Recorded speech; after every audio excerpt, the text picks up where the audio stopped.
Some people seem untouchable. You've seen them. They lie, manipulate, exploit others for gain, and still walk through life wearing smiles, collecting applause, accumulating wealth and influence, as if they've been granted a divine pass. You watch as they climb higher, while others, including you perhaps, seem to carry the weight of every small mistake, every moral misstep. You might have wondered, why do some people seem to get away with everything? Why does the universe allow such blatant injustice to go unchecked? But here's what you need to understand. There's a system at work that cannot be seen with your eyes or measured by society's metrics. A spiritual mechanism quietly recording, balancing, and recalibrating everything. This isn't karma as pop culture describes it, instant revenge or reward, but a far deeper, older, more intelligent force. One that doesn't operate on your timeline, but on the eternal rhythm of truth. You are living inside a justice system that does not concern itself with headlines, courtrooms, or public perception. It is concerned only with the energy of your actions and the frequency of your intent. What you do is only part of it. Why you did it, how you felt while doing it, whether your soul expanded or shrank in the process. These are the real factors in this invisible court. The universe isn't fooled by charm or reputation. It isn't swayed by followers or applause. It listens to something far more precise, the vibration behind every choice you make. Every action you take, or don't take, leaves an imprint. And these imprints are recorded in what some have called the soul's ledger. This ledger is not a book in the sky or some mythological scroll guarded by angels. It is embedded in your very energy field. You carry it with you. It moves with you. And it attracts to you the experiences that will, sooner or later, bring balance. You may think someone is getting away with betrayal or cruelty, but what you don't see is the invisible ink written across their field, an energetic debt that grows heavier with each ignored truth, each intentional harm. You may not see them stumble today or tomorrow, but the stumble is coming. It always does.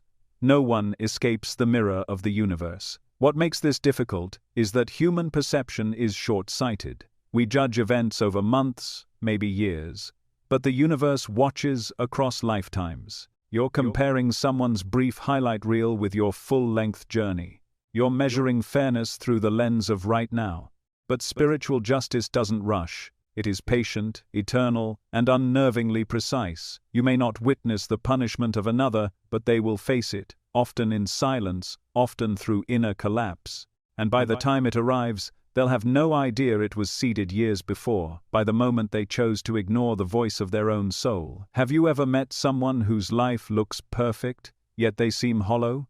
Have you noticed how often those who seem untouchable are plagued by sleeplessness, anxiety, a constant need to control everything around them? That's not freedom, that's the beginning of collapse.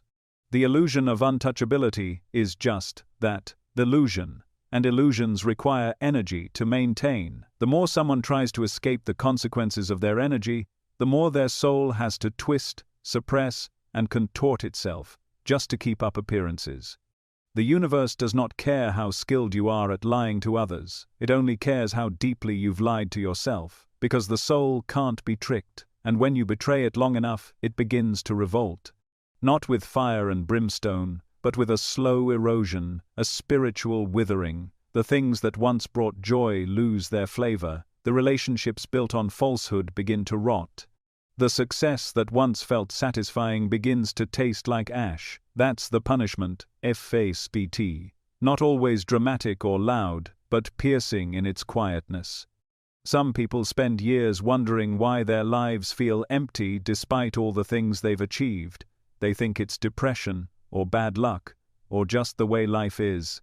But in truth, they're living inside the consequences of a spiritual debt that was never acknowledged. That's why no one escapes. Even those who outrun the consequences externally still have to live inside themselves. And if you've buried enough truth, if you've violated the laws of the soul for long enough, being alone with yourself becomes unbearable. You've felt this before. The unease in the presence of someone who has it all but carries a heaviness they can't explain. It leaks out in strange ways: addiction, restlessness, compulsive control. They may project confidence, but beneath the mask is a war they cannot win, because they are fighting not against the world, but against their own soul, and the soul does not lose, it only waits.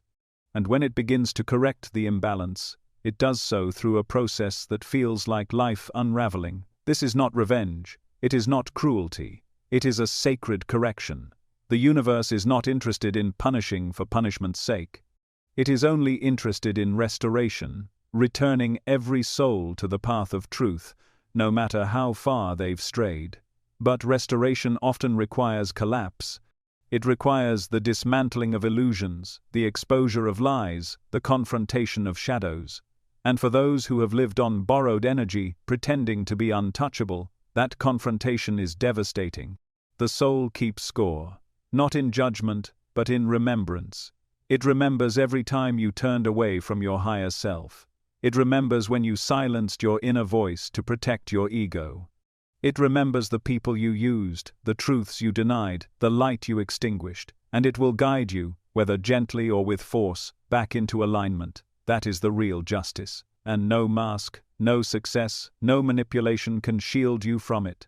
So, if you've ever looked at someone who hurt others and thought, they're getting away with it, know this: they're not. They never are. The punishment may not be public, but it is personal. And often, it is far worse than anything external could impose, because when the universe reclaims its balance, it doesn't just take what you gained, it reveals who you became to get it. And that, more than anything, is the weight no soul can carry forever. What if the justice you've been taught to believe in is nothing more than a shadow, a flickering image on the cave wall, while the real truth lies in something much older, much deeper, and utterly beyond human comprehension? What if every act, every word, every hidden intention is being weighed not by men, but by a force that doesn't blink, doesn't forget, and never makes a mistake? This force isn't interested in courtroom debates or public apologies. It doesn't care about your excuses. It doesn't need proof or evidence. It was there when you made your choice, and it recorded everything. The law of man is built on interpretation. It relies on evidence that can be hidden, distorted, or dismissed. It depends on judges who carry bias and jurors who can be swayed. Human justice, while necessary for societal structure, is deeply flawed. It is often slow, sometimes cruel, and always limited. But there is another law, one that exists beyond legislation, beyond social morality, beyond even your own understanding. This law doesn't need to be enforced by governments or institutions. I never tease. It enforces itself.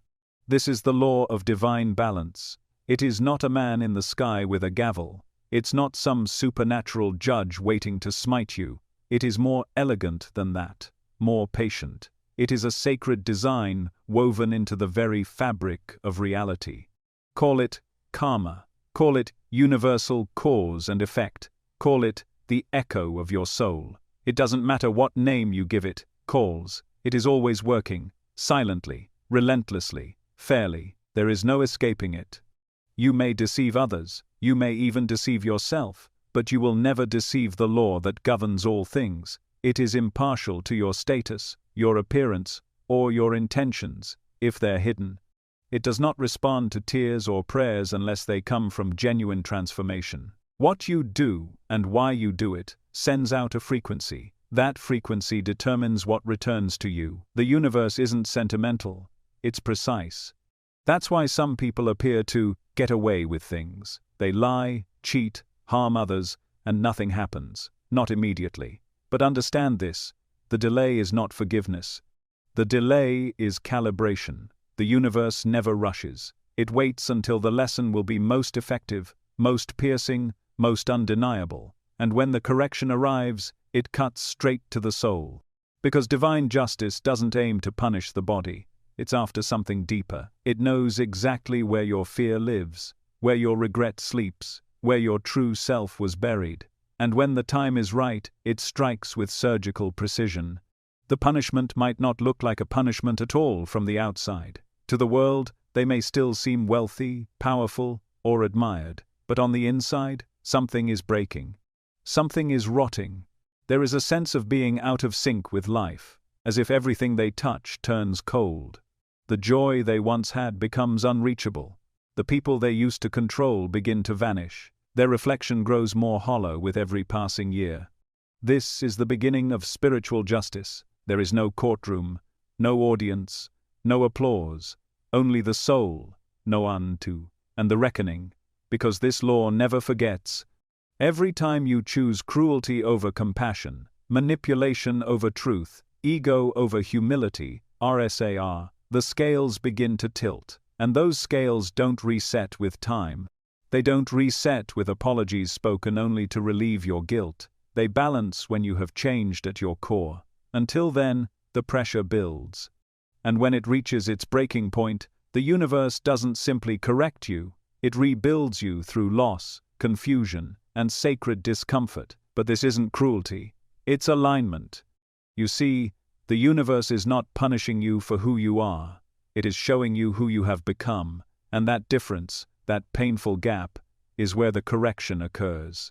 The misalignment between your actions and your soul becomes unbearable. Things fall apart not because the universe is unkind, but because it is making space for you to return to the truth. And sometimes, the only way back is through destruction. This law doesn't require belief. It operates whether you acknowledge it or not. Even those who scoff at spiritual consequence are not exempt. The law is not emotional, it is simply accurate. Like gravity, whether you respect it or not, if you step off a cliff, you fall. If you send out harm, you receive its echo.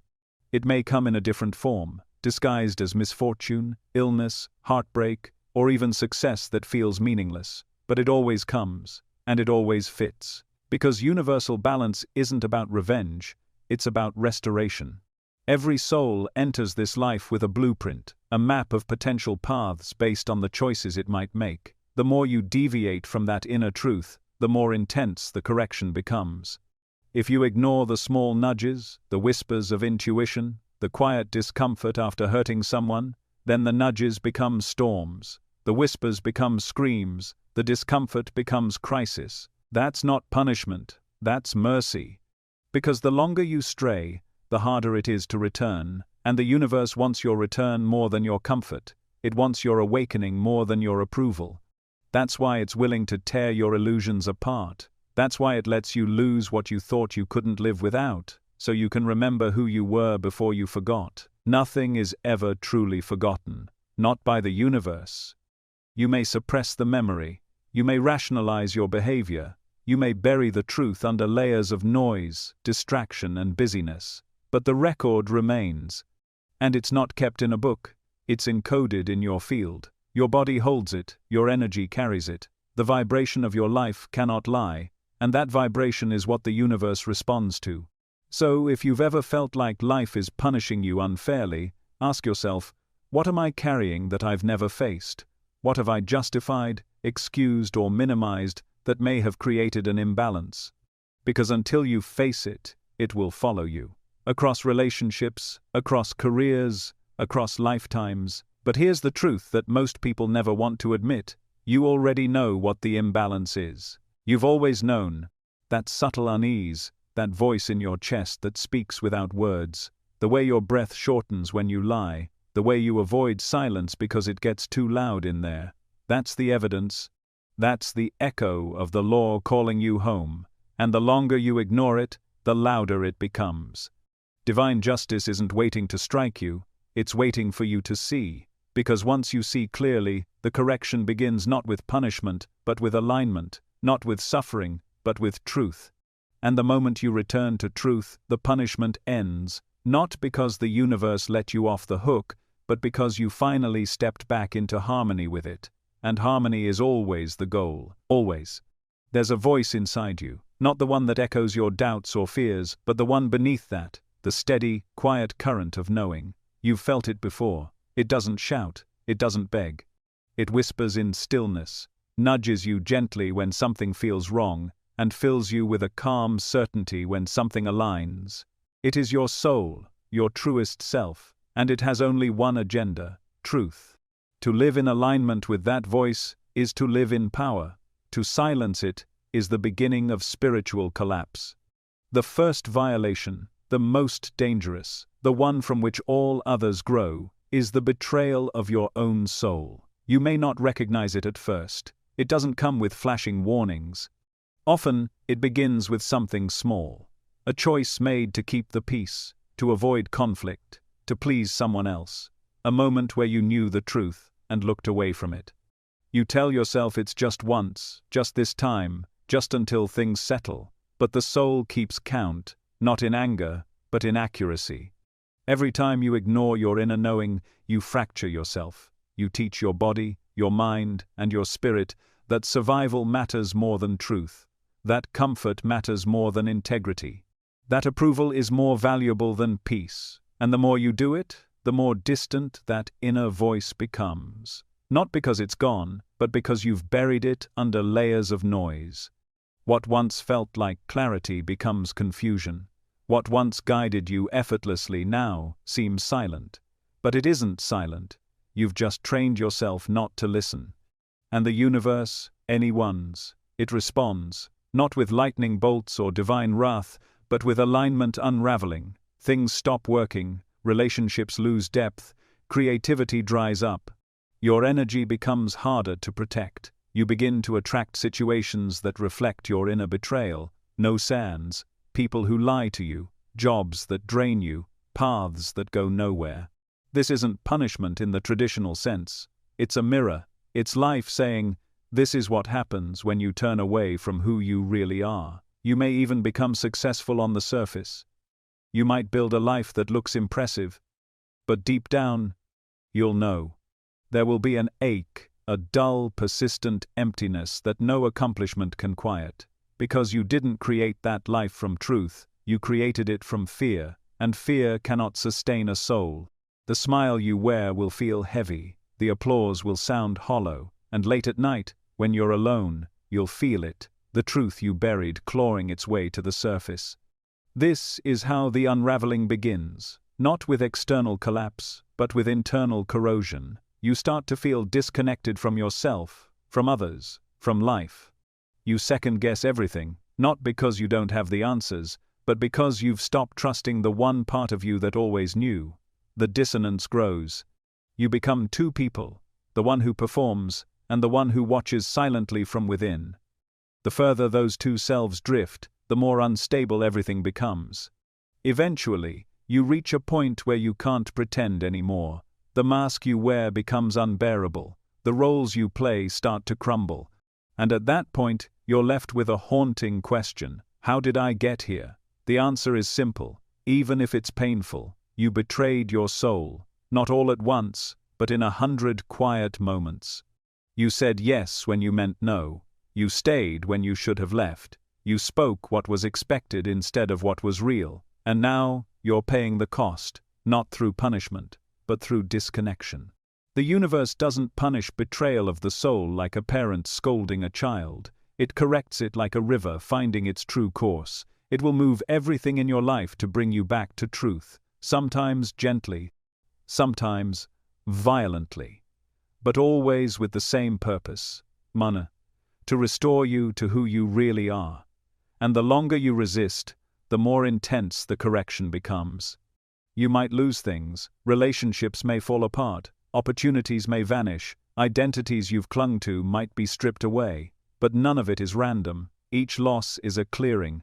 Each ending is a doorway back to the part of you that never needed anything outside of itself to feel whole. The deeper the betrayal, the more drastic the return. And when that return begins, it can feel like everything is falling apart, but in truth, it's falling into place. Betraying your soul is not just a personal matter, it ripples outward. When you deny who you are, you teach others to do the same. You normalize disconnection. You become part of the machinery that silences truth.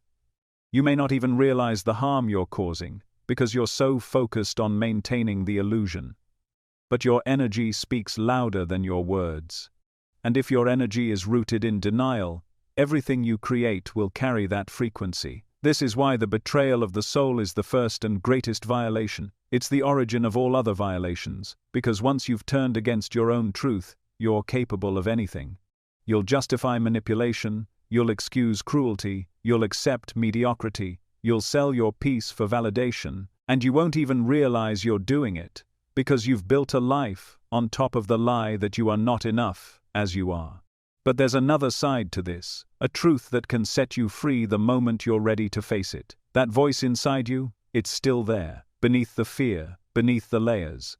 Beneath the years of pretending, it never left you. It's been waiting, patiently, powerfully, for you to return. And the moment you do, everything shifts. The moment you speak the truth you've been avoiding, even if your voice shakes, something cracks open, a breath returns, a clarity you forgot you could feel washes through you. That's the beginning of healing. You don't have to fix everything overnight. You don't have to rewrite your past. You only have to come back to that voice. To sit in stillness and say, I'm ready to listen now. And when you do, the universe responds. Not with applause or fireworks, but with alignment, with a soft rebalancing, with signs, synchronicities, and moments of unexpected grace. Because the moment you choose truth, the entire structure of reality begins to support you again. This is the path back, not through punishment, but through remembering, not through guilt, but through realignment. The soul doesn't want revenge, it wants return. And it will guide you, step by step, breath by breath, until you remember who you were before you forgot. So, if you feel lost, hollow, disconnected, start there. Ask yourself where you stopped listening. Trace the moments you chose to be liked instead of real. And then forgive yourself, not because you were right, but because you're finally ready to be whole. This is the turning point. The soul doesn't need you to be perfect, it just needs you to be true. Innocence is not ignorance, it's not naivety, foolishness, or the absence of knowledge. Innocence, in its truest spiritual form, is the unguarded light that exists before the world teaches you to build walls. It is the frequency of purity, natural state of being before fear enters, before shame takes root, before the soul begins to armor itself. It is the energy of someone who still believes that love is safe, that goodness is real, that joy doesn't need to be earned. You've seen it in the eyes of children, but if you look closely, you'll see it in others too. In the friend who forgives too easily, the stranger who trusts without reason, the dreamer who still believes in beauty, even after the world has tried to prove them wrong. To corrupt that innocence is to interfere with something sacred. It's not just a moral misstep, it's a spiritual crime, because the universe protects innocence like it protects light, fiercely. You may think the damage you caused was small, a joke, a lesson, a reaction you later justified. But energy doesn't care about intention when intention hides behind cruelty. Energy responds to impact. And when you mock purity, when you shame the unguarded, when you violate someone's sacred light, to activate a karmic ripple that does not forget. There are those who prey on innocence because they mistake it for weakness. They see trust and try to use it. They see softness and try to harden it. They see someone unguarded and take it as an invitation to wound. But what they don't understand is that innocence is not the absence of strength. It's the presence of original light. It's what we all had once. It's what we were meant to protect in each other. And when you dim someone's light because yours went out, when you tarnish another's purity to feel less shame about your own wounds, you are not only injuring a person, you are wounding the energetic fabric of the universe itself, and the universe always answers back. Sometimes it answers slowly, through the erosion of joy, the loss of intimacy, the inability to truly trust anyone again. Sometimes it answers through reflection, watching your own child or loved one lose their light and not knowing why. Sometimes it answers directly, through circumstances that strip you of your false armor and expose your own forgotten innocence, just to show you what you've destroyed in others. It's not revenge, it's balance. You cannot extinguish someone's light without dimming your own. Mocking someone's hope, their purity, their excitement, not those little things you write off as harmless teasing, they carry a weight you may not feel right away. But they land in the body of the other person like shadows. They linger, they create doubt, they change how they see the world. And the tragedy is that the person who delivers the wound often forgets it happened. But the one who received it doesn't. the wound lives on, in the way they hesitate before speaking, in the way they stop expressing themselves, in the way they quietly shrink to avoid another attack. That is the death of a light, not all at once, but in pieces. When you shame someone for being open, you teach them to close. When you laugh at their joy, you teach them to dim it. When you punish someone for believing in love, you teach them to doubt their own heart. And that teaching becomes a curse, not just on them, but on you, because you are now bound to the very energy you rejected. And that energy will follow you. It will mirror back in your relationships, in your self-worth, in your ability to feel alive. You cannot rob someone else of light and expect your own life to remain bright. People think karmic debt is about punishment. It's not. It's about the restoration of light. If you took something from someone that wasn't yours to take, time, their trust, their innocence, their sense of safety, the universe will create experiences that show you what that loss feels like. Not to destroy you, but to wake you, because until you feel what you caused, you won't truly understand it, and until you understand it, you cannot release it. This is not cruel. This is sacred accountability. The corruption of innocence is one of the most serious violations because it alters a person's perception of reality. It teaches them that the world is unsafe, that they must guard their joy, that their authentic self is a liability. It's not just a wound, it's a distortion. It turns light into fear, trust into calculation, openness into silence. And the worst part is that this transformation is often invisible. The person still walks through the world, still smiles, still speaks, but something essential is missing. The spark is gone, and the one who caused it rarely sees the full damage, but the universe does. The universe watches not just what you do, but who you become. And when you participate in the dimming of another soul, when you play a role in making the world a colder, darker place, you cannot escape the consequences. You may succeed in the external world, you may gather wealth, attention, or control, but inside, something begins to rot, the hollowness grows, relationships lose their depth, achievements feel meaningless, peace becomes impossible. Because when you betray innocence, you betray life itself. There are few energies more powerful than unguarded joy, few things more healing than unbroken trust, few states more sacred than being seen and accepted exactly as you are. These are the gifts innocence brings. And when you treat them with contempt, when you reject or exploit them, you are saying no to the very forces that make life beautiful. You're closing the door on grace, and when grace leaves, the emptiness moves in. If you've ever destroyed someone's belief in themselves, in others, or in the beauty of life, you need to know the universe remembers, not to punish you, but to hold the mirror up, so that one day, when you are strong enough, awake enough, still enough, you will see what you've done, and you will ache, and in that ache, in that soul-deep regret, you will begin the path back. Not everyone makes it, because to reclaim innocence, you must become willing to face what you did without defensiveness, without justification, with full presence, and that is rare, but it is not impossible. The path of redemption begins not with apology, but with truth. You must feel the impact of your own actions as if they were done to you. You must weep for the light you dimmed. You must kneel in the ashes of what you destroyed and ask, how can I make beauty again? Not for them, not for approval, but because something inside you refuses to let the darkness have the last word. That is when healing begins. That is when the karmic debt begins to clear, not through avoidance, but through transformation. The universe is not interested in punishment. It is interested in repair. But repair only comes after the wound is acknowledged, after the pain is honored, after the arrogance dissolves. You cannot skip this process. You cannot meditate your way out of it. You must walk through the fire of your own consequences, barefoot and willing. And on the other side, if you make it, you will understand innocence in a way you never did before, not as something to exploit, but as something to protect, because now you carry the memory of what happens when it's lost, and you will never forget again.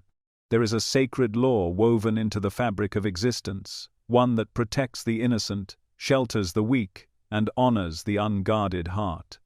It is a law not written in books or courts, but inscribed in energy, in vibration, in the very architecture of the universe itself. When this law is broken, when it is violated by manipulation, exploitation, and the calculated misuse of trust, the consequences are not only inevitable, they are exact. No violation stirs the universe more violently than exploiting the vulnerable, and no soul escapes the echo of such an act. To manipulate another being, especially one who is open, trusting, or in pain, is not just a moral failure, it is a spiritual crime.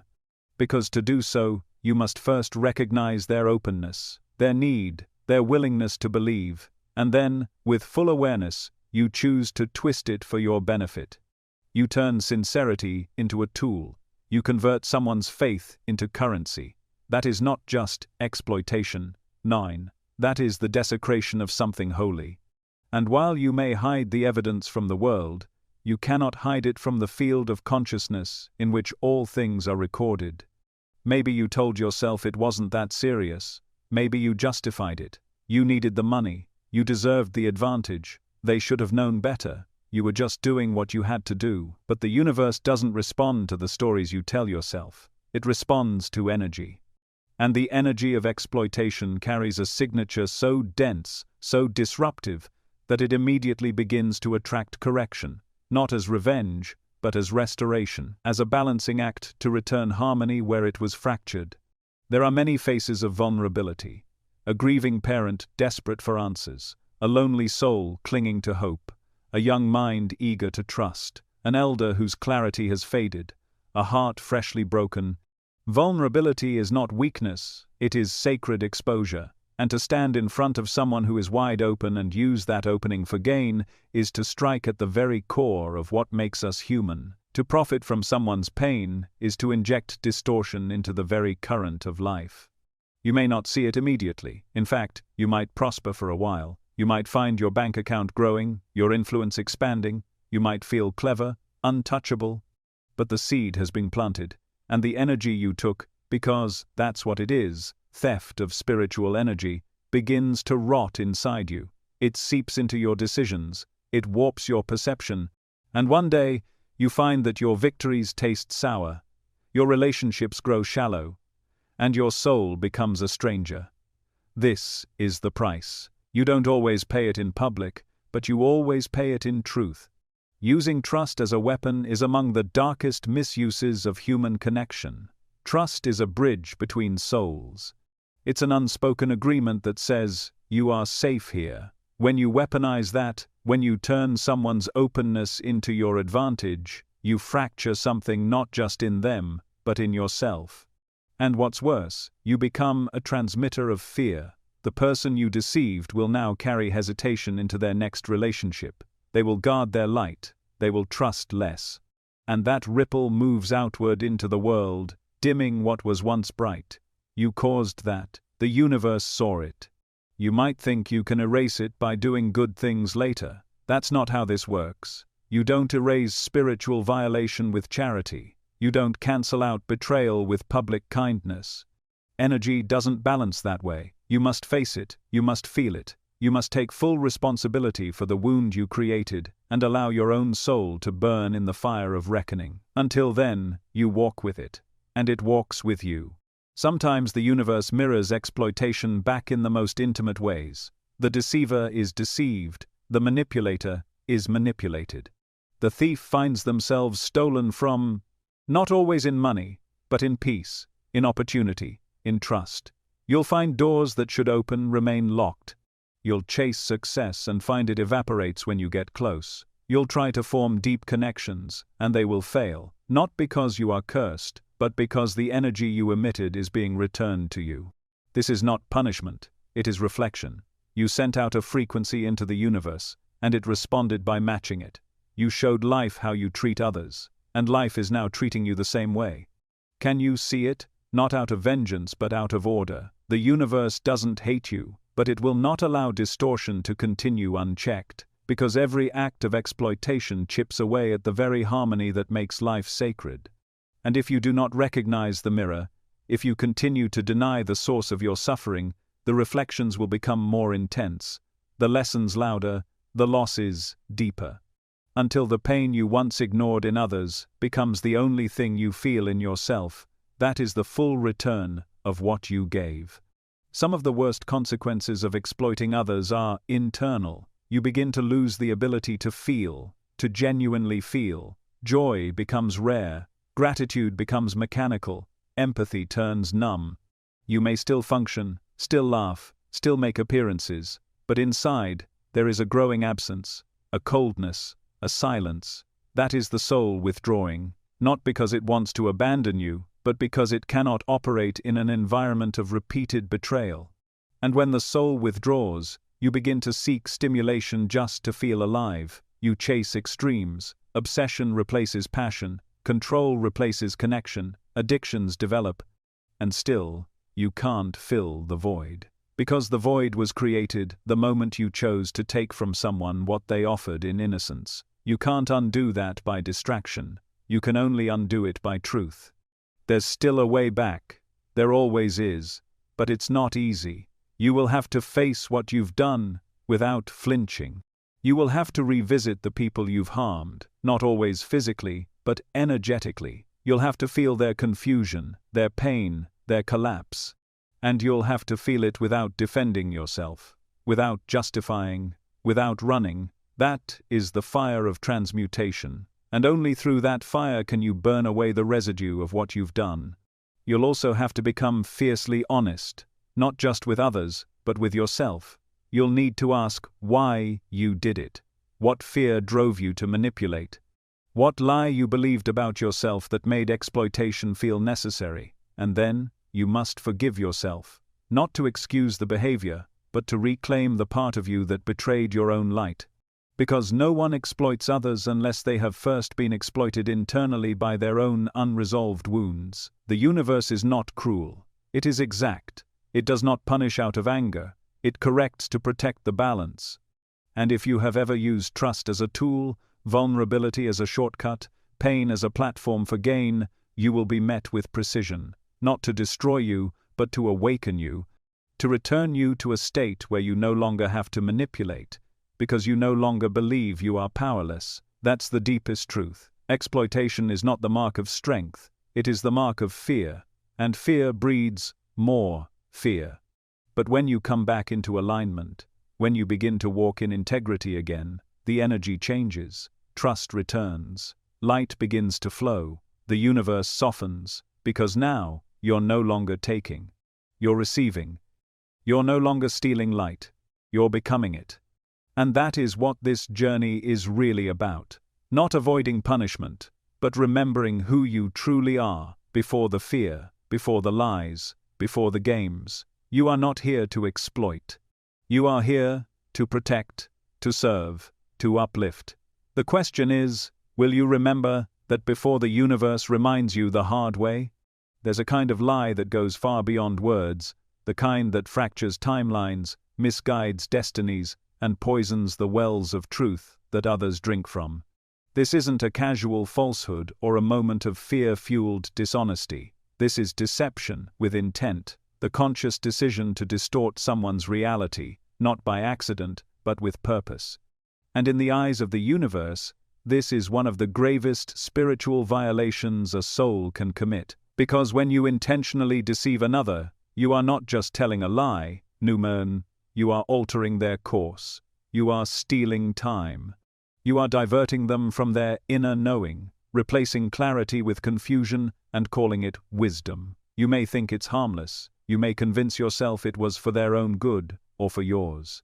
But the universe doesn't see your justification. It sees the ripple, and that ripple always returns. Lies are not just words, they are frequencies, and every frequency you emit becomes part of your energetic field. When you lie to manipulate, to gain, to control, you send a signal to the universe. I am willing to distort reality for my own benefit. That signal doesn't disappear. It magnetizes.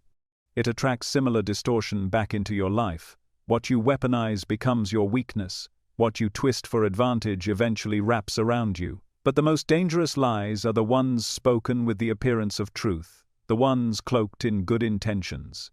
The ones designed not just to protect yourself, but to reshape another's perception in a way that benefits you. These are spiritual daggers, not thrown with rage, but offered with a smile.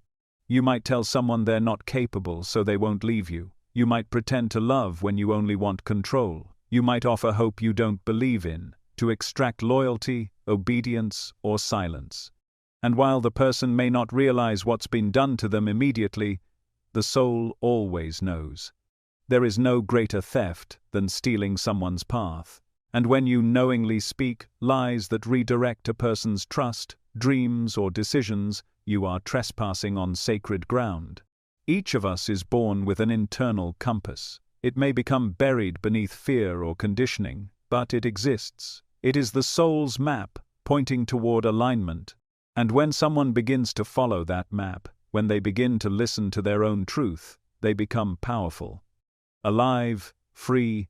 If you lie to interrupt that process, if you mislead them to benefit your own image, agenda, or desires, one double. You are not just interrupting a life, you are attempting to rewrite a soul's agreement, and that is never without consequence. The universe has a very specific way of dealing with deception. It begins by distorting your own clarity. Just as you misled others, you become misled. You lose your sense of direction. The very intuition you once heard clearly now feels silent or scrambled. Opportunities vanish without explanation. Trust dissolves. People begin to sense something is off, even if they can't name it. They pull away. Life stops flowing. It's not punishment, it's reflection. The outer world mirrors your inner world. If you trade truth for control, you will attract illusions that control you. There are those who lie for power, whispering untruths into people's hearts to create dependence. They build narratives, not to inspire, but to dominate. They position themselves as saviors when they are siphoning energy. These lies become stories, and the stories become cages. And long after the words have been spoken, the consequences continue, because energy doesn't expire. What you said to bind another soul becomes a chain around your own. And then there are the liars who seek profit, those who sell hope without having any, who speak in certainty while internally drowning. They offer promises with no intention of keeping them. They manipulate belief to extract money, loyalty, or status. And while they may rise for a time, build empires, gather followers, the foundation is always made of glass. The collapse is inevitable, because no structure built on spiritual dishonesty can stand. It may last longer than it should, it may even appear to thrive, but inside, it's hollow, and hollowness cannot hold weight. Words are sacred, they are spells. What you say creates form, every syllable carries power, so when you speak falsely, not from confusion, but from calculation, you are abusing a creative force. You are sending energy into the world with the purpose of distortion. And what you send out, you live within. The world you build from lies will eventually close in on you. It will become your mirror, your prison, your teacher. Sometimes the correction comes through loss. People leave, not because you were exposed, but because the energy shifted. They can no longer feel safe in your field, even if they don't know why. Sometimes the correction comes through personal confusion. Plans unravel, clarity disappears, every door you knock on stays closed. You are no longer trusted by the energy that once supported you. And sometimes, the correction is even more direct. Someone lies to you in the exact way you lied to others. And only then do you understand the damage you caused. Deception is not clever, it is costly. Not in the way most people think, but in the way that matters most. It costs you alignment, and without alignment, even your wins taste bitter. The applause is empty, the love doesn't stick, the success brings no peace, because your soul knows the truth, and it will not let you rest until the debt is paid. You may think you can run from that reckoning, that if you keep the lie going long enough, if you repeat it often enough, it becomes real. But reality doesn't bend to repetition, it bends to resonance. And lies never resonate. They decay, slowly at first, then all at once. And when they do, everything they touched begins to fall. But here's the deeper truth. The universe isn't trying to punish you for lying, it's trying to return you to truth. Because only truth heals, only truth aligns, only truth restores your power. And the longer you live outside of it, the more fragmented you become. The more you lie to others, the less you can hear yourself. The deception you project becomes the confusion you live in. And when the time comes, and it always does, when your soul decides it can't continue living behind the illusion, the unraveling begins. It doesn't ask for your permission. It simply starts removing everything that was built on distortion. Relationships, careers, identities. They fall away, not because you are cursed, but because you are being purified. And if you're wise, you will not resist, you will let it burn, and in the ashes, you will start to speak honestly again, first to yourself, then to others, and only then will the energy shift. Lies spoken with intent are not just moral failures, they are energetic misalignments that ripple outward until they return. The universe doesn't keep score like a judge, it reflects your vibration like a mirror. And if your life begins to reflect confusion, instability, or silence, look not at what was done to you, but at what you've created through your words. Because words do not vanish, they live, they echo, they return. When you understand that, when you feel the weight of what you've spoken into others' lives, next times, then, and only then, can you begin to choose differently. And that choice, not to speak truth even when it's hard, to guide rather than manipulate, to empower rather than control, not to speak truth, that is where real power lives. Because truth doesn't need to shout, it doesn't need to convince, it simply is. And when you speak from truth, the universe listens, because truth is its native language, and anything less will always be corrected. There's a kind of theft most people never talk about. It doesn't involve breaking into a home or emptying a bank account. It's more subtle, more insidious, and far more dangerous than anything material. It's the kind of theft that goes unseen by society, but is unmistakably recorded in the architecture of the soul. It's the theft of energy, of ideas, of light. It's taking something that wasn't born from your own spirit and passing it off as yours, and thinking the universe won't notice, but it does, every single time.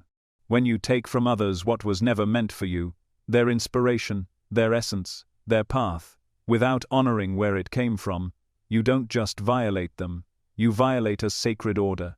There is a current of creation that flows through every soul, uniquely tailored to their vibration, their wounds, their purpose. When someone births something into the world from their innermost truth, that creation is alive. It carries the frequency of their journey, their trials, their growth. To copy it, mimic it, or claim it without walking the path that gave it life is to steal not just the product, but the spirit behind it. And the universe doesn't take that lightly, because you're not just stealing from a person, you're interfering with a divine transmission. Ideas are not random. Energy isn't free. Light isn't something you can take shortcuts to attain. Every flash of brilliance that moves through someone has a root, a sacred source. And when you take what you haven't earned, when you wear someone else's wisdom like it's your own, the frequency you emit becomes contaminated. You may get away with it in the eyes of others. You may even gain recognition, but the energy will betray you, because the soul knows the difference between borrowed light and authentic fire. There's a cost to pretending, especially when what you're pretending is enlightenment. The world is full of voices echoing what they've heard, repeating truths they haven't lived. And at first, it might seem harmless. But spiritual truth is not a performance, it's a responsibility. You can't quote divinity while hiding ego in your shadow. You can't recite ancient wisdom without reverence for the journey that forged it. And when you do, you invite collapse, because the soul cannot sustain what it did not create. You've probably seen it before. Someone rising fast, gaining influence, projecting a spiritual persona only to suddenly fall apart. Scandals, inner turmoil, inexplicable breakdowns. From the outside, it looks like bad luck, but often, it's the energy returning to its rightful place, the universe reclaiming what was taken without permission. Because spiritual theft is not just unsustainable, it's self-destructive. The moment you begin building your life on energy that isn't truly yours, you begin writing the code for your own disintegration. Taking without acknowledging the source is a deep violation. Whether that source is another person, a teaching, or the divine itself, the lack of reverence sends a clear signal. I believe I can bypass the process, but you can't, no one can. The process is where the power is born, the humility, the nights spent wrestling with truth, the years of silence before the breakthrough, the sacrifices no one saw. That's the price of light. And when you try to skip that price, what you receive isn't real. It may look like light, but it has no root, and without roots, everything eventually falls. Even something as subtle as claiming insight that hasn't yet fully integrated into your being is a kind of theft. Not because it's wrong to learn or share, but because it's dangerous to teach what you haven't digested. It creates confusion, distortion. It adds noise to a field already overwhelmed by spiritual performance. And worst of all, it delays your own growth. Because the more you pretend to be complete, the less space you leave to actually become. When you speak from ego and call it truth, when you imitate and call it originality, when you channel someone else's power instead of discovering your own, you are declaring to the universe that you don't trust your own light. And that declaration carries consequences. Not because the universe is punishing you, but because it's responding to your signal. If you say, "I don't trust my voice," life will stop giving you clarity. If you say, "I'll borrow someone else's energy," your own will start to fade. You'll become a hollow echo of what you were meant to be. Spiritual theft also happens when you consume others' energy without consent. It happens when you take someone's time, presence, or insight without reciprocating or honoring the exchange. You might call it venting, you might call it guidance, but if you're pulling from someone who didn't agree to give, you're taking more than you realize. And what's worse, you're training yourself to feed off external sources instead of cultivating your own. That dependency grows silently until one day you realize you no longer know how to access your own light without leaning on someone else's. The universe begins to respond, not in fury, but in disruption. You'll find yourself creatively blocked, uninspired. Your manifestations stop flowing, you start to feel like something is missing. And no matter how much you chase, how much you imitate, how much you try to project clarity, nothing clicks. That's the cost. You've been borrowing instead of becoming, taking instead of creating, and now the flow has been paused. Because the universe is waiting for you to stop reaching outward and return to the source within. And here's the truth you can't escape. What you haven't earned, you can't hold. You may grasp it temporarily, you may convince others for a while, but the weight of inauthenticity grows heavier the longer you carry it. Eventually, it cracks, it falls apart. And when it does, you are left face to face with the truth. You were always enough. You just didn't believe it. You don't need to steal light, you are light, but you must access it through the doorway of truth, not deception, through surrender, not mimicry, through devotion, not ambition. The greatest teachers, the ones who radiate effortlessly, didn't get there by copying others. They got there by burning, by collapsing, by listening when no one else did. By walking the long path of becoming, and that path is available to you too, if you stop trying to skip the fire. So if you've ever found yourself tempted to imitate, to take without honoring, to wear a light that wasn't forged in your own darkness, pause, ask yourself why. What are you afraid of discovering in your own silence? What do you think you're missing that someone else has? And then go there. That's where your real power lives, not in the echo, but in the origin. Because when you find your true source, everything changes. The flow returns, the clarity deepens, the energy stabilizes, and you no longer have to chase inspiration, you become it. You no longer have to recite truth, you radiate it. You no longer have to steal light, because you finally remember that you are made of it. There is a form of harm more subtle than any visible wound, more corrosive than anger, and more long-lasting than physical pain. It's the act of destroying hope. To extinguish someone's belief in life, in themselves, or in the presence of something greater than all of us, ISA, that is a violation so deep, so spiritually devastating, that its effects ripple far beyond what the eye can see. This isn't just about negativity or criticism. This is about breaking the bridge between a soul and its future. And in the eyes of the universe, that act does not go unnoticed. Hope is not just a comforting idea, it is fuel. It's what gets people out of bed when everything around them is falling apart. It's what carries a soul through darkness, what keeps the heart beating when logic says to quit. Hope is the invisible thread that binds someone to their possibilities, to their divine origin, to the belief that something beautiful still awaits. So when you take that from someone, when you speak or act in a way that makes them believe there is no point, no future, no light left to reach for, you have not simply hurt them, you have interfered with their sacred contract. Discouragement can be more lethal than violence. A bruised body can heal, but a soul that no longer believes in its own worth, a spirit that no longer sees a reason to rise, that wound is internal, invisible, and far more dangerous. And when you cause that wound knowingly, when you use your words, your energy, or your presence to darken someone's inner horizon, you create a debt that the universe will require you to repay. Sometimes it happens in the most ordinary moments. A parent dismisses a child's dream, laughing at their creativity or calling them foolish for wanting more. A friend ridicules someone's healing journey, telling them they'll never change. A teacher or mentor, instead of guiding with compassion, plants seeds of inadequacy and doubt. These moments may seem small, forgettable even, but they can carve deep into the soul, and if the timing is right, or wrong enough, those words become turning points, not the kind that inspire, but the kind that collapse the spirit. Imagine someone standing at the edge of transformation, terrified, vulnerable, but ready to leap. And then, a voice enters, cold, dismissive, condescending. It tells them they are not enough, that the dream is a joke, that the path they're on leads nowhere. That voice doesn't just enter their ears, it enters their body, their field, their future. It becomes a program, and unless they find the strength to rewrite it, they carry it forward into every choice, every relationship, every moment of self-doubt. That is the true power of destructive discouragement. It doesn't just break the moment, it rewrites the story.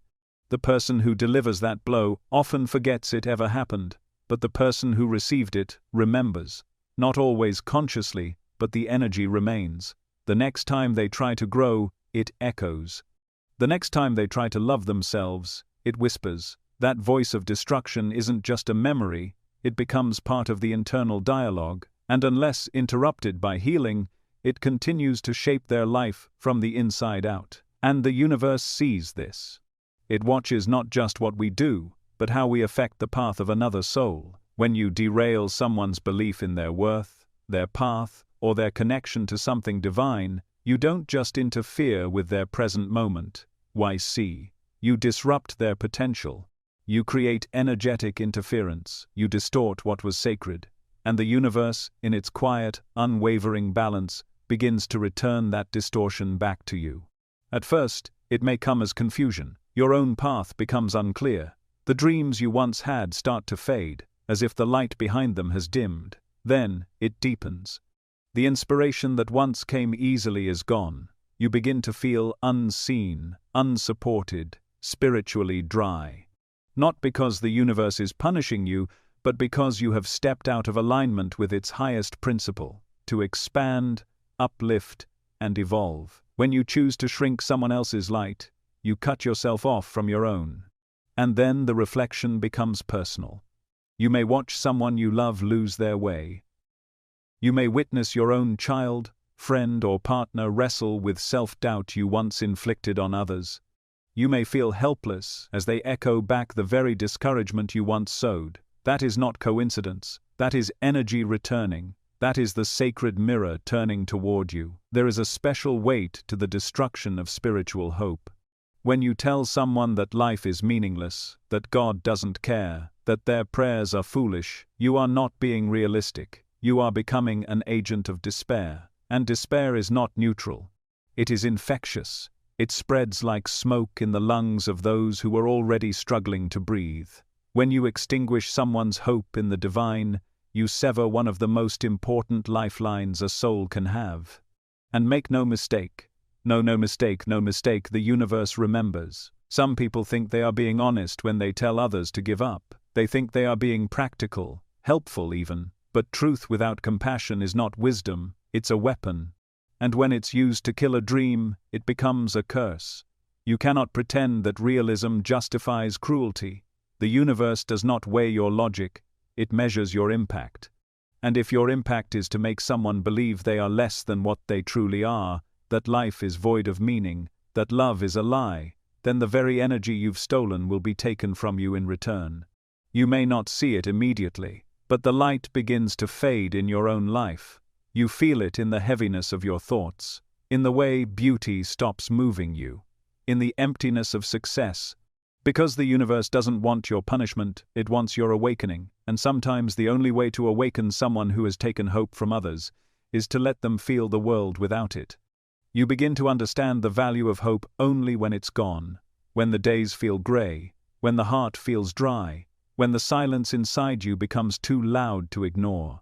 And in that silence, something deeper begins to rise: remorse, the honest kind. Not the kind that begs for forgiveness, but the kind that wants to make amends, that wants to speak life again, that wants to plant light in the places where it once sowed shadows.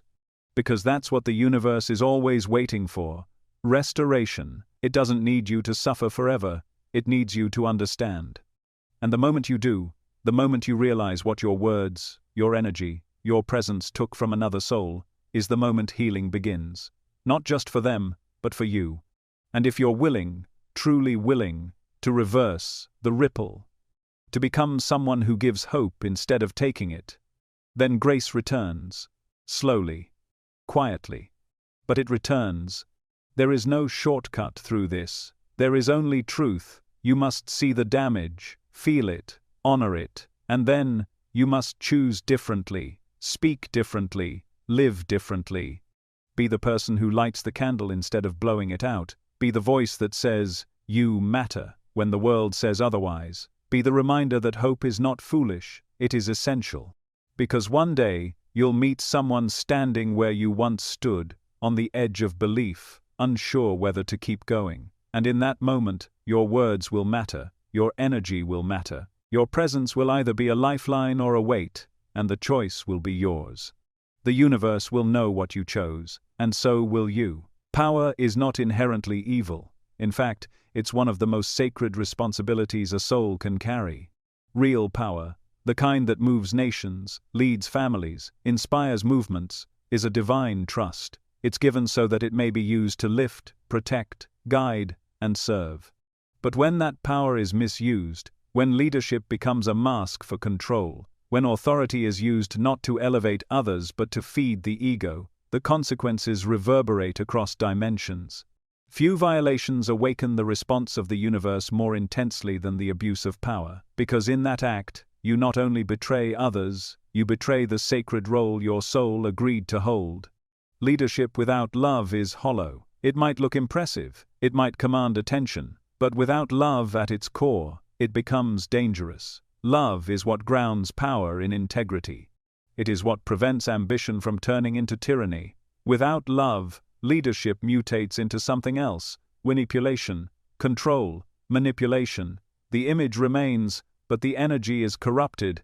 And when power is corrupted, those under it don't just suffer physically or emotionally, they suffer spiritually. Their growth is stunted, their light is dimmed, their trust in life begins to decay.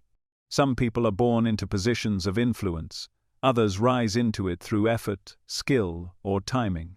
But the test is always the same: what will you do when others look to you for guidance, for protection, for answers? It is in that moment that the soul's character is revealed, because leadership is not about being above anyone, it's about being responsible for the energy you hold. It's about making decisions that serve the whole, not just the self. And when someone uses that position to exploit, to manipulate, to dominate, they set a karmic wheel in motion that cannot be stopped until balance is restored. Authority is a mirror. It reflects back not just who you are, but what you believe about yourself and others. If you carry deep insecurity, unhealed wounds, or a need for control, those energies will shape how you lead. You may begin to demand obedience instead of respect. You may silence voices that challenge you rather than grow from them. You may surround yourself with those who flatter rather than those who speak truth. And slowly, you'll build a throne made not of strength, but of fear. The higher you sit on that throne, the more fragile it becomes, because anything built on fear must eventually fall. The abuse of power can take many forms. It can be loud, like the tyrant who rules with an iron fist, or quiet, like the spiritual teacher who uses wisdom to seduce and control. It can be corporate, religious, familial, or political. It's not the setting that defines the abuse, energy, it's the energy behind the actions. When you begin to see people as tools for your agenda instead of souls in your care, when their suffering becomes acceptable collateral for your ambition, you have crossed a line, and the universe takes note. The energetic signature of power abuse is heavy. It leaves an imprint not just on the abuser, but on the entire field around them. It creates imbalance, disharmony. It births confusion and fear in those affected. And that distortion spreads, sucking like ripples in water, infecting homes, communities, and generations. That's the hidden cost. The damage done doesn't stop with the immediate victim. It echoes forward in time, seeding mistrust and pain in ways that may never be traced back to the source. But the universe knows. It always knows. The correction for this violation is often long and brutal, because the universe doesn't just remove the power, it reveals the truth. It strips away the illusions, the titles, the platforms, the respect that was never truly earned. And when that happens, the fall is public. It's personal, it's humiliating, because those who abuse power do so from a place of superiority. And to restore balance, the soul must be brought back to humility, not as punishment, but as purification. And before the external fall, there is almost always an internal one. The soul begins to fragment. The joy once felt in leading turns to paranoia. The confidence erodes into anxiety. The charisma dims. Relationships become strained. Trust becomes impossible, because deep down, even the abuser knows they've crossed a line. And once that knowing sets in, it cannot be silenced. It festers, it eats at them, and no amount of control can drown it out. This is why many who misuse power begin to self-destruct. They sabotage their own success. They push away the people who truly care. They become consumed by proving, defending, posturing, anything but sitting in silence and facing what they've become. The universe allows this spiral not because it enjoys the spectacle, but because the soul cannot rise again until it sees its reflection without distortion, until it feels the full weight of what it has done to others. Only then can it begin to return to its original assignment, to lead with love. It's important to understand that not all who hold power will abuse it. Some rise to the occasion with grace. Some use their influence to heal, to empower, to protect. These are the ones the universe supports fully. Doors open for them. Guidance flows. Their success feels light, clean, aligned. Not because they're perfect, but because their heart is in the right place. They serve rather than dominate. They listen rather than impose. They lead from within, not from above, and so the universe moves with them, not against them. But for those who do violate this trust, the reckoning is inescapable. They may try to pivot, rebrand, relocate. They may try to bury the past under layers of reinvention, but the energy remains. And until it is faced, owned, and transformed, it will haunt every new beginning. This is not cruelty, this is law, spiritual law, and no one, no matter how high they climb, is above it. If you have been entrusted with influence, HD, in your family, your work, your community, understand this: you are being watched, not by people, but by the fabric of the universe itself. Your thoughts, your motives, your treatment of others, it's all being recorded not for judgment, but for balance. And the more power you hold, the greater the weight of that responsibility. This isn't meant to scare you, it's meant to awaken you. Power is not a throne, it's a torch. It's meant to be carried with reverence, not waved as a symbol of dominance. It's meant to light the path for others, not to blind them into obedience. When you lead with love, with humility, with a sincere desire to serve, that torch becomes indestructible. But when you lead from ego, from fear, from hunger, it burns everything in your path, including you. So if you find yourself in a position of power, pause. Look inward. Ask yourself, am I using this to serve or to control? Am I creating safety or submission? Am I honoring the souls that look to me or using them to prop up my own image? The answers matter. Because power will always reveal the truth, and how you use it will determine not just your legacy, but your soul's evolution. The universe doesn't strip power to punish. It strips power to protect the abused, to protect the balance, and most importantly, to protect you from becoming someone you were never meant to be. Real power doesn't inflate the ego, it humbles it. It makes you more human, not less, more compassionate, more awake, more in service to the whole. That's the kind of power the universe trusts. And when you hold that kind of power, everything begins to move in harmony. Because now, you're no longer dominating the path, you're walking it with grace. There is a kind of justice that doesn't come with sirens or spotlights. It doesn't arrive with accusations or courtroom drama. It comes in whispers, in patterns, in the quiet unraveling of a life that no longer moves the way it once did. This is not the justice of man, loud, reactive, often flawed. This is hidden justice, RAS, the kind that moves beneath the surface, beyond logic, beyond time. It is not interested in revenge, it is focused entirely on balance. And when the scales have been tipped too far for too long, this ancient force begins to realign everything. You may not see it at first. Life might seem the same on the surface. The violator still walks freely. They may still have wealth, status, even admiration. But look closer, and you'll see the cracks. Things begin to fall through their hands. Not all at once, that would be too easy. The universe doesn't rush. It waits. It measures. It calibrates with a level of precision that no human institution can match. And when it moves with an elegance that is terrifying in its silence. At first, it shows up as resistance. What once came easily now feels heavy. Doors that used to open stay closed. Opportunities dissolve into nothing. Relationships begin to feel strained or shallow.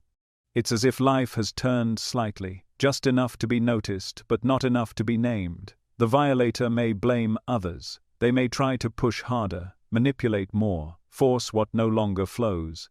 But they can't see that it's not the world rejecting them. It's the energy they've created folding in on itself. The universe does not forget. It simply waits for the perfect moment to reflect. And that reflection is not punishment. It is the soul being shown what it has become. This process of spiritual correction is slow by design. It must be, because the ego has defenses. It will fight, deny, justify, reframe. But the soul cannot lie. And so the correction continues. Not to shame, but to reveal. Not to destroy, but to awaken. You'll notice the violator begin to carry an invisible weight. Something about them feels off. They laugh, but it doesn't reach their eyes. They succeed, but it doesn't satisfy. They speak, but no one truly hears them. The resonance is gone. That inner alignment, once taken for granted, has been severed. And now, life becomes a loop. Trying, failing, pretending, collapsing. The same patterns repeat. Money comes and goes, love turns into conflict, health begins to wobble. Not catastrophically, subtly, quietly, enough to keep them chasing, but never finding. This is the justice no one talks about, the kind that shows up in sleepless nights, in sudden anxiety with no cause, in friendships that wither, in creative blocks that don't make sense. In the feeling that something is deeply wrong, even if everything looks right. That is the soul beginning to feel the pressure of misalignment. That is the universe saying, you cannot outrun what you've created. And the more they resist, the heavier it gets. Some try to drown it out with distractions, overworking, overindulging, pretending they don't feel what they feel, but that only deepens the imbalance. Others try to fix it by changing their outer world, new jobs, new partners, new routines, but it doesn't work, because the problem isn't out there, it never was. The correction is coming from within, and, until they face it, nothing will change. The violator begins to notice that their energy doesn't land the way it used to, their influence weakens, people start pulling away, not because of scandal, but because something unspoken is felt. Their presence drains rather than inspires, their words don't carry the same weight, and in their quieter moments, they start to remember the choices they made, the people they harmed, the things they justified. It all begins to rise. That's when the reckoning truly begins, because now the universe has brought them to the edge of awareness, and from here there are only two paths: denial or awakening. Denial leads to deeper resistance, to sickness of the mind, heart, or body, to more drastic loss. The universe will keep turning up the volume until it breaks through. Awakening, on the other hand, is painful in a different way. It means facing yourself, all of yourself, without filters, without stories, without escape, but not everyone chooses that path. Many cling to their illusions until they have nothing left, and even then, they blame. They accuse life of being unfair, unaware that life has only been answering their own vibration. Because here's the truth most people never want to hear: the universe is not against you. It is only against what is not you, the false identity, the harmful pattern, the energy that disrupts harmony. And if you've aligned yourself with that energy for long enough, then, yes, life will feel like it's working against you, but only to return you to who you really are. Spiritual correction is not about shame, it is about restoration. The universe does not want your suffering, it wants your return, but return requires release. You cannot carry lies, ego, and harm into the next version of yourself. It must be burned away. That's why everything starts falling apart. It's not destruction, it's purification. And while it may feel like punishment, it is actually the deepest form of mercy.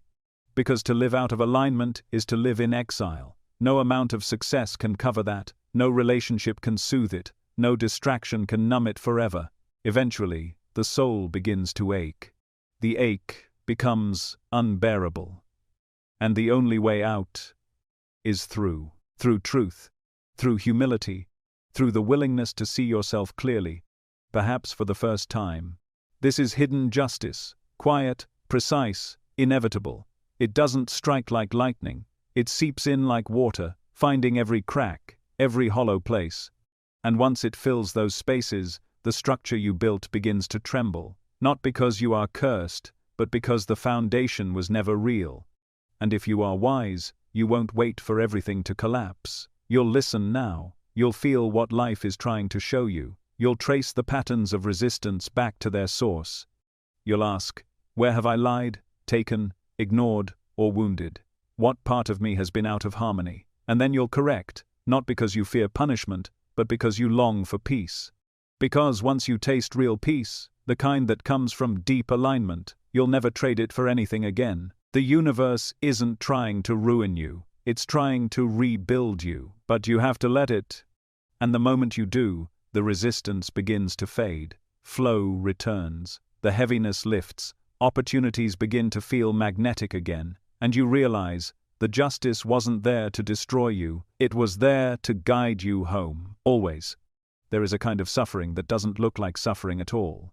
It hides behind polished smiles, immaculate homes, luxurious vacations, and carefully curated lives.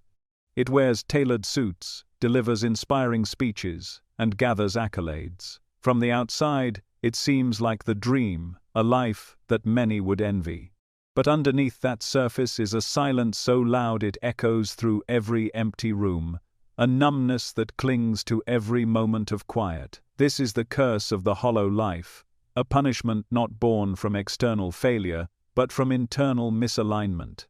You can achieve everything the world says you should: the money, the relationship, the success, the image. You can climb every ladder, check every box, and still find yourself lying awake at night, wondering why nothing feels real, why joy escapes you, why everything you've built feels like a cage you can't admit you're trapped in. That's what happens when you succeed without alignment, when the life you live is crafted by the mind, by ego, by fear, but not by the soul. It doesn't happen all at once. It's a slow drift. You start with good intentions, maybe a dream, a goal, a hunger to prove yourself. And at first, it feels exciting. You make progress, and people notice. They praise you, they follow you, they tell you you're doing it right, so you keep going, even when your gut starts whispering. Even when your body tightens around certain choices, you ignore it. You tell yourself it's just resistance. That success requires sacrifice, and you keep moving forward, but each step takes you just a little further away from yourself. The soul is quiet. It doesn't beg. It doesn't fight for control. It simply retreats when it is ignored. And with that retreat comes a loss you can't quite name. Things still work on the outside. You still perform. But the color drains from life. Food loses its flavor. Conversations become dull. Victories don't land. And you don't understand why. You've done everything right. You've followed the rules, but you've built your life on a foundation that isn't true. And now the structure stands, but it's empty. This is the kind of punishment no one warns you about. It's not the dramatic collapse. It's the silent erosion. It's the smile that feels forced. The laughter that doesn't quite reach your eyes. The success that you can't even enjoy. People still praise you, and that makes it worse. Because now you feel guilty for not feeling fulfilled. You feel ashamed for being hollow, so you perform even harder. You decorate the shell, you upgrade it, but nothing fills it. Because the soul you abandon doesn't respond to surface-level fixes, it wants truth. And the longer you ignore that truth, the more life starts to resist you. Opportunities dry up, inspiration fades, people drift. You may not even realize it's happening. Because from the outside, everything still looks fine. But inside, you feel the absence. You feel the weight of pretending. And you can't explain it, because no one around you sees the punishment. They only see the image. That's the torment, to suffer invisibly, in a life that others envy. Spiritual bankruptcy is not about losing everything. It's about having everything, and still feeling nothing. It's about living in a house filled with noise, but no resonance. It's about achieving goals that leave you emptier than before you reached them. And it's not always because of greed or malice. Often, it's because you believed that if you just worked hard enough, succeeded enough, proved yourself enough, the emptiness would disappear. But it doesn't. Because no amount of external validation can replace inner alignment. You begin to feel haunted, not by ghosts, but by your own unspoken truth, the version of you that still remembers what you loved before the world told you who to be. The version that still cries out when you do things that betray your inner knowing. You try to drown that voice with distractions, work, entertainment, substances, stimulation, but it keeps coming back. Not to torment you, but to remind you, to guide you back to what's real. The tragedy of the hollow life is that it's often lived in silence. The world rewards your performance. It doesn't question your authenticity. It doesn't care if your smile is real, as long as it's consistent. So you become two people, the one who performs, and the one who watches from the shadows. And the more that distance grows, the harder it becomes to bridge. You start to forget who you really are. You start to believe the mask is all that's left. And yet, the soul waits, patiently, quietly. It never forces itself upon you, but it also never disappears. Even in your deepest numbness, it speaks. It nudges you through discomfort. Through that unexplained sadness, through the hollow victories. That's not failure. That's your spirit refusing to be silenced. That's life trying to bring you back to alignment. Not to punish you, but to restore you. But restoration isn't gentle. It often requires collapse. The image may have to fall. The false success may have to dissolve. Relationships built on performance may end. Paths built on ego may close. It can feel like life is turning against you, but in truth, it's turning you back toward yourself. It's stripping away everything that isn't aligned, so you can remember who you were before the world seduced you into becoming someone else. And when that remembering begins, something remarkable happens. You start to feel again. It's not immediate. It may start with grief, with regret, with the pain of realizing how long you've been disconnected. But even that pain is sacred, because it means the soul is waking up. It means you're no longer hollow, you're healing. Eventually, you start to create from truth. You begin to speak words that actually resonate. You make decisions that feel right in your body. You start saying no to what drains you, and yes to what nourishes you. You stop performing and start living.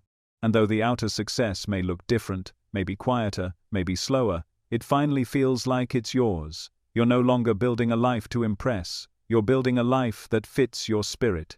The punishment of the hollow life was never meant to destroy you. It was meant to alert you, to wake you from the trance of performance, to remind you that your soul didn't come here to impress, it came here to express, to embody, to live fully, honestly, and in harmony with its own divine rhythm. Everything else is just noise.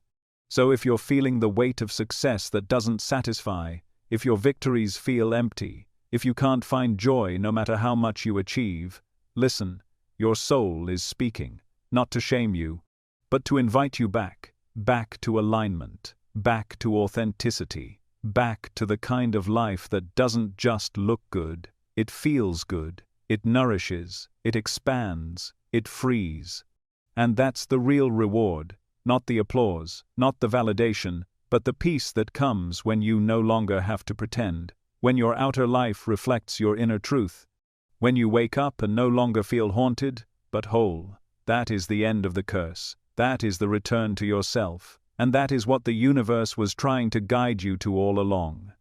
There is a moment more haunting than punishment, more intimate than consequence. It is the moment when life holds a mirror to your face and shows you everything you've done, not through memory, not through guilt, but through reflection, not in your own suffering, but in the suffering of those you love most, and for many, that mirror comes in the form of their own children.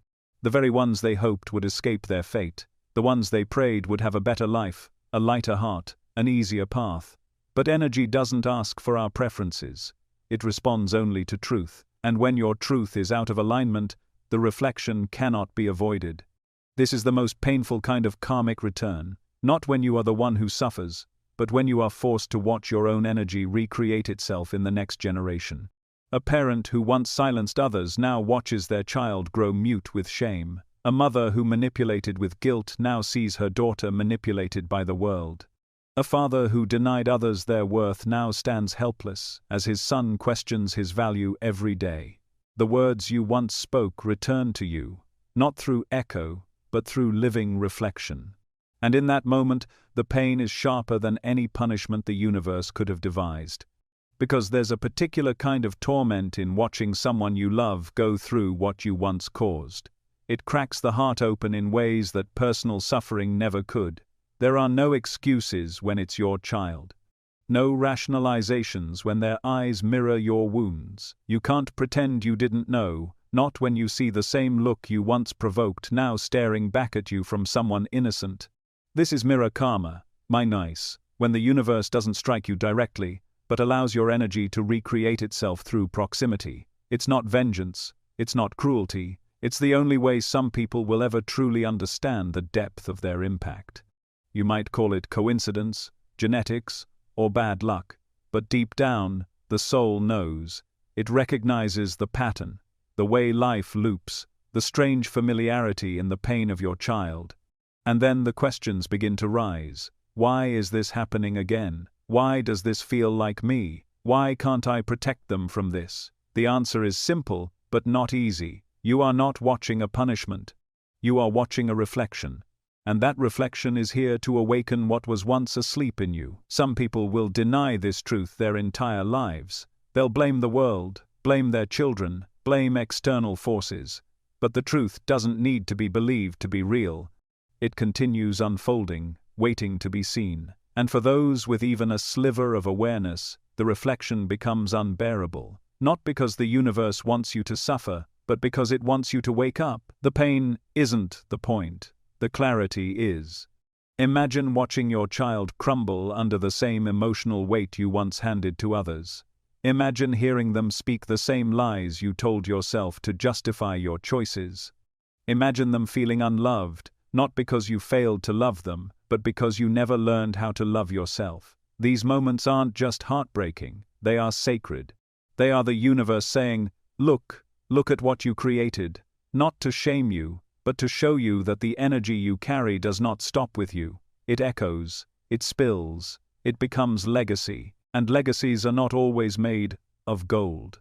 Some are made of silence, of fear, of patterns that stretch back generations. This is how spiritual cycles form, not through deliberate harm, but through unconscious repetition, through unhealed wounds being passed down as truth, through unresolved guilt turning into discipline, through pain that becomes parenting, and unless someone breaks the cycle, it continues, until the same story is played out over and over, through different bodies, in different voices, but with the same result: disconnection from the self, from love, from God.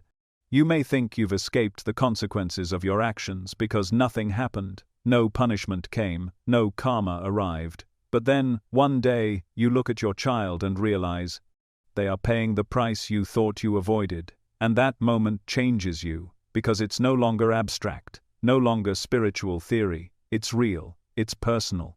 And you would give anything to take it back. But the past cannot be undone, it can only be redeemed. And redemption begins with responsibility. Not blame, not shame, but responsibility. You have to say, this began with me. The fear in their voice, the way they flinch, the way they doubt themselves, I recognize it. I created that energy once. Maybe not for them, but somewhere along the line. I contributed to the frequency they were born into. And now I see it, finally. And the moment you speak those words, not to them, but to your own soul, something begins to shift. Because reflection is not just a mirror, it's an invitation. The universe doesn't want you to suffer endlessly. It wants you to see clearly. And once you do, once you fully grasp that your energy is a creative force that shapes reality, then the healing can begin. You can't go back, but you can become. You can become the person who sees the pattern and chooses differently. You can break the spell. You can teach your child something no one taught you. That love is safe, that truth is healing, that light belongs to them no matter what. But make no mistake, the path of redemption is steep. You don't just apologize and move on. You must earn your way back into alignment. You must unlearn every survival pattern that turned you into a transmitter of harm. You must become the opposite of the energy that brought you to this moment. And that takes time, humility, patience. But it's possible, and it's worth it. Because once you begin to live from truth, the reflection begins to change. Your child heals. Slowly, yes, but visibly. The fear begins to fade. The light returns to their eyes. The confusion softens into clarity. And you realize, the universe wasn't punishing you through them. It was giving you a second chance. A living mirror to finally see what you couldn't see before. And the more you step into that awareness, the more the cycle dissolves. There is no justice more precise than reflection. It shows you exactly who you are without saying a word. And when it comes through someone you love, it bypasses every defense you've ever built. You can't argue with it. You can't escape it. You can only answer it. With presence, with truth, with change. That is how karma works when the soul is ready. Not through punishment, but through revelation. Because sometimes, the only way the universe can reach you is through your own reflection. And when that moment comes, don't turn away. Let it break you, so it can rebuild you into someone who will never again pass down pain as inheritance. Only love, only light, only truth. There comes a moment for every soul when the illusions fall away. Not because the world ends, and not because death has arrived, but because awareness finally breaks through the noise. It doesn't announce itself with thunder or divine trumpets. It arrives in silence, a moment so still, so unmistakably clear, that nothing can be hidden anymore. The lies you've told yourself, the stories you've spun to justify your choices, the images you've carefully constructed to hide your wounds, all of it becomes transparent. This is the final judgment. And it doesn't come from outside you, it comes from within. It is not death. It is something far more terrifying, not full awareness. You may have lived for decades without seeing it. You may have built an entire life on autopilot, responding to expectations, playing roles, chasing validation. You may have measured success by applause, and truth by how well it was received, but the soul keeps track. It holds a mirror you can't avoid forever. And when it finally turns that mirror toward you, you're not being punished by some angry force. You're being shown what has always been there, stripped of denial, stripped of ego, stripped of pretense. At first, awareness feels like a flood. You begin to see how every choice you made echoed further than you realized. The words you said that broke someone's spirit. The silence you offered when you should have spoken truth. The masks you wore because you were afraid to be seen. The power you gave away, or worse, the power you used to harm. And for a moment, it all hits you, not as shame, but as reality. This is what you created. This is what you allowed. This is what your life truly became when no one was watching. It's not that the universe waited to strike, it's that your soul waited until you were ready to see. Because awareness is not just information, it's recognition.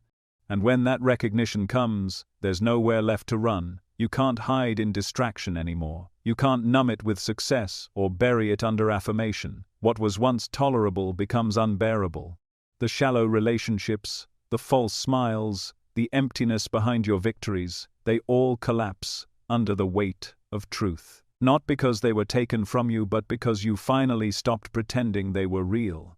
This is the reckoning, not a punishment handed down from above, but a deep inner confrontation with the life you've created. Every soul reaches this crossroads. For some, it comes early, triggered by trauma or awakening. For others, it comes at the height of success, when they have everything and realize it means nothing. And for many, it comes late, after years of suppression, when the body is tired and the heart can no longer lie. But no one escapes it. Sooner or later, you will see yourself fully, and when you do, the consequences are immediate. You begin to feel everything you once avoided, the weight of misaligned choices, the pain you caused, not just to others, but to yourself. You feel the dreams you abandoned, the truth you silenced, the love you withheld. This is not a punishment you can see from the outside. To others, you may still look composed. But inside, there is fire, a burning away of all that was false, and it hurts, because it means letting go of everything that was built on illusion. But this pain is sacred. It is not the pain of destruction, it is the pain of awakening, and in that awakening, something extraordinary happens. You begin to feel alive again, not in a glamorous way, not in a triumphant, heroic sense, but in the raw, trembling honesty of finally seeing clearly. There is grief, yes, but beneath the grief, there is relief. Because you're no longer lying to yourself. You're no longer running from the truth, and that is the beginning of freedom. This is why awareness is the final judgment, not because it condemns you, but because it reveals you, the real you, the one beneath the performance, the one who always knew what was right, even when you didn't choose it, the one who whispered when you screamed, who waited when you rushed, who stayed when you abandoned yourself. That part of you doesn't want revenge. It wants reconciliation, it wants reunion, it wants you back. And when you begin to live from that awareness, the universe shifts. It doesn't punish you for your past, it honors your return. Life becomes simpler, not easier, but more honest. You begin to move differently, you speak more slowly, you listen more deeply, you choose with care. You stop reaching for what doesn't resonate, because you can feel the cost. You no longer ask, "What will people think?" but instead, "Is this true for my soul?" And you begin to repair, not through grand gestures, but through quiet integrity. You apologize, even when it's uncomfortable. You stop pretending. You let go of what no longer fits, no matter how much it once meant. And in doing so, you create space. Space for real joy, for real peace, for real connection. Not the kind built on performance, but the kind rooted in truth. Some will say this isn't judgment at all, that it's just growth. But that's only because they haven't felt it fully. Real awareness is the most intense judgment there is. Not because it damns you, but because it shows you what you've done without distortion. It demands accountability, not out of punishment, but out of love. It refuses to let you keep harming yourself by living in half-truths. It calls you back into alignment, no matter the cost. And that calling is relentless. You can resist it. You can distract yourself again, try to rebuild the old life, convince yourself the awareness was just a phase, but it won't work, because once you've seen, you can't unsee.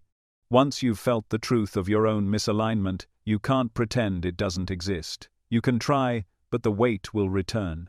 The silence will grow louder, the hollowness will ache deeper, until you surrender, not to anyone else, just to yourself, to the truth you've always known. And when you do, something ancient awakens inside you, the part of you that has waited lifetimes for this moment, the part that came here not to impress, not to dominate, not to escape, but to remember, to grow, to serve, to love. That part knows that awareness isn't a curse, it's a return, a reckoning, yes, but also a rebirth.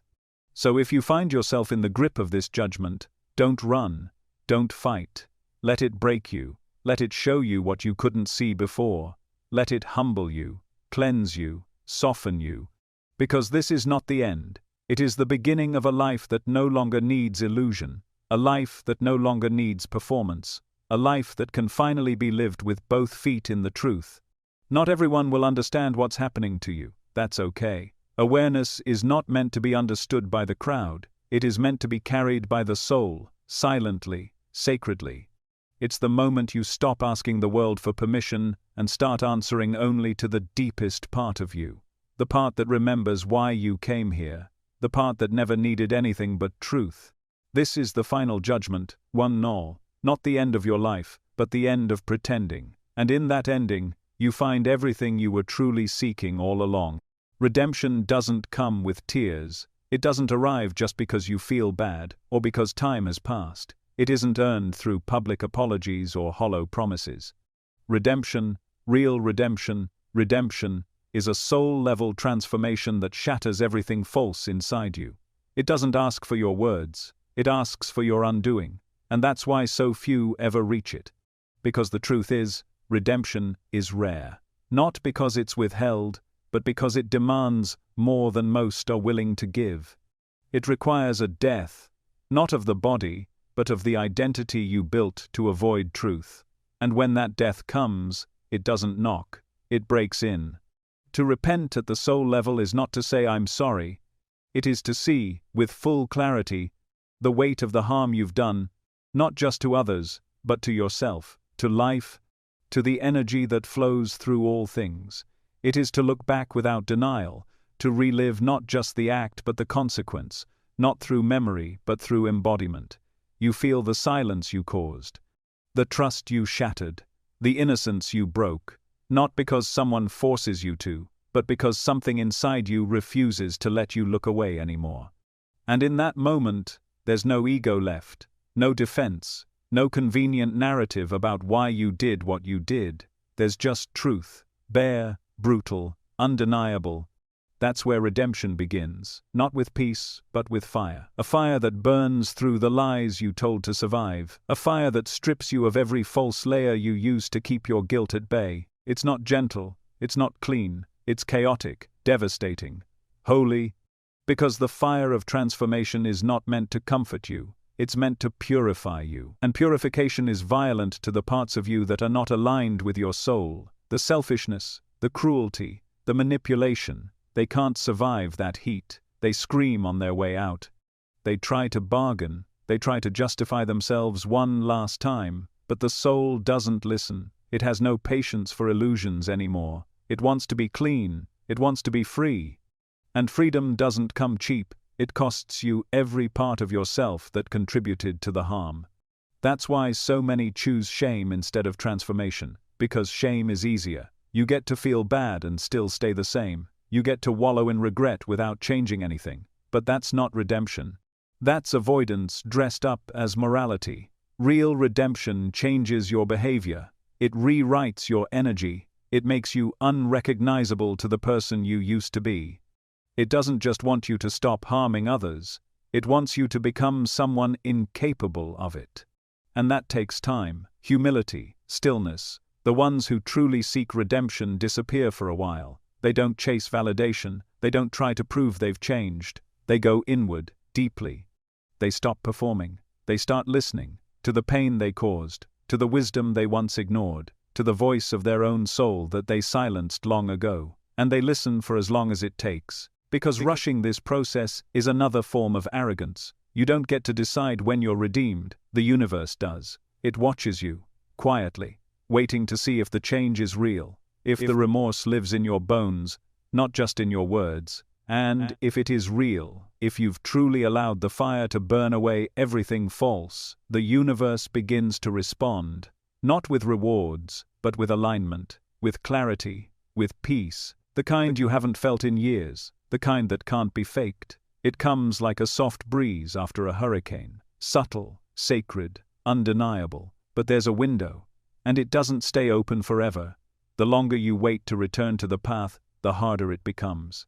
Not because the universe is cruel, but because the consequences grow heavier with time. The longer you live out of alignment, the more tangled the web becomes. More people are hurt, more layers of deception are built, more lies are told to cover the old ones, and eventually, you lose track of who you even are beneath it all. That's why you must return before it's too late, before your heart hardens completely, before your spirit stops reaching for light, before you become so numb that you can no longer hear the call to come home, because that call never stops, but your ability to answer it can fade. You can ignore it for so long that it becomes background noise, and then, one day, it's just gone. Redemption doesn't wait forever. It requires you to act while there's still a spark of light left inside you, while you still feel the ache, while there's still someone left to forgive, someone left to love, someone left to become.